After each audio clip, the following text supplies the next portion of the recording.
Welcome to the Iilfw Mumbai International Open and Junior Chess Tournament being held at Bandra in Mumbai. We have with us Mr. Clive Rogers, the head of school Mount Litera School International, which is situated in Bandra. Um, Mr. Rogers, so chess and the school, how is the association between these two things? Well, after all, I think the school's responsibility is not only about the academic, but also giving the possibilities for children who have other talents, such as chess, to expose themselves to making relationships, competition, and broaden the breadth of education at the school. I think it's been a wonderful event. Our kids have actually joined in and have immensely enjoyed the opportunity to meet other children, meet other good chess players, and I think it's something that we would really, really want to host for the next couple of years. I see it as an extension of the academic program, and I think from a school's point of view, from my point of view as a head of school, I would embrace any community projects which would go into the school, and this has been a really, really outstanding opportunity for the school and the students. So yes, by all means, we will do it again next year. So this the chess in school things is this working here? Yes, we do a chess club in school, and you'd be surprised that the variety of students have different talents. Some are good at football, some are good at swimming, some are good at tennis. Now, what do you do with that child who's good at chess?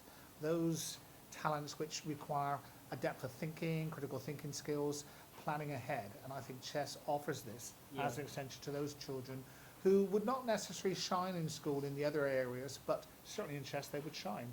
And I know from meeting some of the players last week that the opportunity to be a grandmaster, I think, is always a pathway to where they want to succeed. So, albeit I'm very supportive of this, and I've seen my children very happy coming down there and engaged. Not that they're missing academic classes, because I think they enjoy that as well, but to come and compete and be in this forum has been a wonderful exposure to them, and something I like to encourage as well at the school. You said that this association will continue for years to Yeah, we come. hope it will do. I mean, I've enjoyed having other children come into the school. Part of an IB school is that we offer it, these facilities and the staff to the community. And I embrace this as part of the community project and in a different way, not only in terms of helping the community, but seeing other children from other schools, talking to other parents. I've enjoyed talking to them and seeing the kids smile and that concentrated look. The fact that you've been able to expose it worldwide is also bringing the world to India and bringing the world to Mumbai and to Bandra and to our This school. yeah. So what can I say? I mean, anything which does that is wholeheartedly got my support, and I'm sure that these kids understand that they've now been placed in a world forum, which is fantastic. Yeah, so chess is already there in school. That's very happy. Like we are very happy to know that. The chess world is very happy to know that because it has been proved in many researches that chess and education go hand in hand. Like I think Spain recently made it compulsory in many of the Sure. schools. So do you think it's a good idea to make it compulsory in India?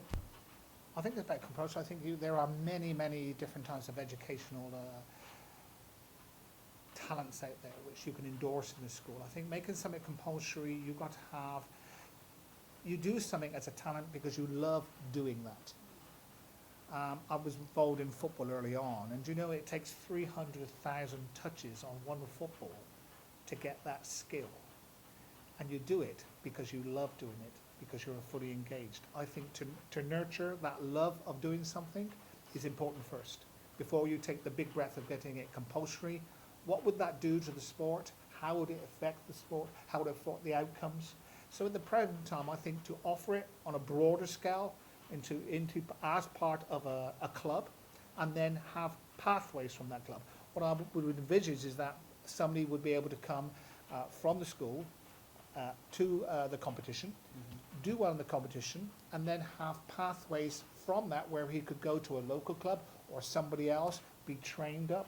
I think having clear pathways where children can progress is absolutely more important than making it compulsory. So what you're trying to say is that you try to instill that love in the Oh, game absolutely. and I in think the that, child a 7, 8-year-old, 9-year-old child, they do things because they love to try it. Yeah. My boy plays on Minecraft. uh-huh. I know there's another extension of a program which he loves doing. Yeah. And I think chess is a very similar game with the different tactics involved in that. Some good at football, some are good at swimming. I think to nurture this, do I make football compulsory in school? Do I make swimming compulsory in school? Where does it end? Where does it start? It starts with a love of something and to expose that child and to bring that child on and then to nurture this. This program here, being exposed here, is the next step. In 10 years' time, they have avenue. They've met grandmasters who they will aspire to want to be a part with, to mix with. And I met some wonderful adults who are already powered in the game, who can help them on that journey. I had one parent actually stop me last night in school and said, Mr. Rogers, what are you going to do with the chess? I said, well, my hope is that from the school's point of view, that we offer it from the club and that the children then will be able to make friends, acquaintances, and go to other clubs and meet other people and be involved in other competitions, because that's how you drive sport, that's how you drive competitive, that is that you give them clear aspirations. So if you want to be a grandmaster, how do you do that? And you can only do exactly. And this forum and this competition has given me and given the children a clear idea of where to go, and how to be the best and be involved with the best. You're building a community of Of learners, intelligent kids. of learners, aren't they? I think that intelligence is measured in many ways. Yeah, of This course. is intelligent. This is chess, and I think that if you go back in history, I mean, if you go back to Russia and America, Bobby Fischer and those and Boris Spassky, those two who were heavily involved in competition, Cold War times. It coincides. It coincided, but this is not Cold War times.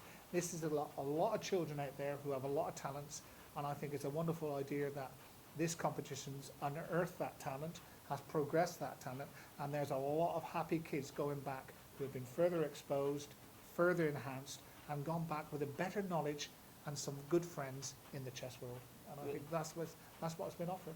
Yeah, I think you've been doing a fantastic job with this tournament. You're building a community of happy people. Learners, I think. Yeah, and the like you might have noticed. I mean, you go walk through the hall. There are so many kids sitting in one hall, yet there's pin drop silence. Oh, very much so. I met one student the other day and I said, well, what got you in chess? And he said, well, I used to play it on my phone. And then he was so lucky to go to Las Vegas, and unfortunately he won $5,000 in a competition in Las Vegas. Oh. Not only through chess that he's been able to travel the world, go to these places, and come back being very, very successful. And he was a very quiet boy. I couldn't assume that he would never go and play football or swimming. But here he was in a forum where he was comfortable, where he was enjoying it, and his mum was very proud of him. What can you say? I think that's happiness is a family.